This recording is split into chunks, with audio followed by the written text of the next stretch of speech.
Let's have a look at the cost status of the project. What is the status information that we have related to activities? How do we present that information on the budget curve? And how do we interpret the data?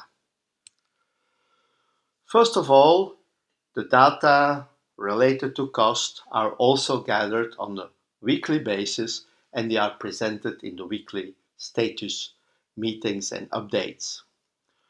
We look at all the amounts paid during the previous period related to all the activities or the work packages that have been completed or are being worked on. The costs are allocated to the respective control accounts and compared with the budget. The information that we get shows how the budget is being spent.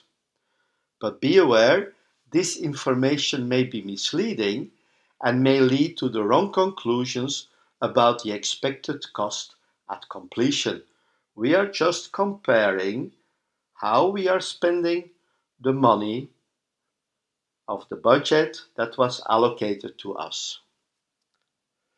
Let's have a look how we can put that information on the S-curve. We have the S-curve that we calculated before. It's the actual start or the planned start position. We see in week 7 or period 7 the total cost of the project is 60,000 and we planned to spend 80,000.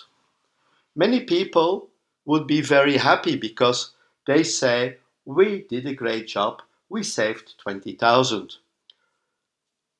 Our experience, however, showed that this information is not necessarily true.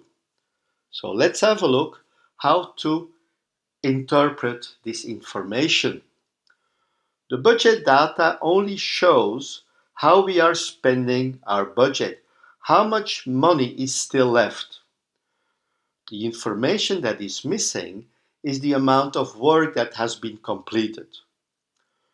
The previous graph, like I said, the project manager, the client, the stakeholders would interpret this situation good because the cost is below the budget curve.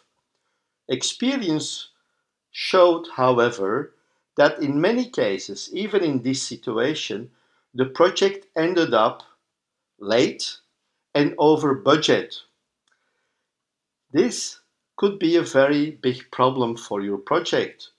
Just imagine that the amount you spend on the project, the budget at completion, that you finally get the final amount of money you spent on the project is so high that your project will never have a profit, net present value would be negative, and the internal rate of return would not be compliant with the business case.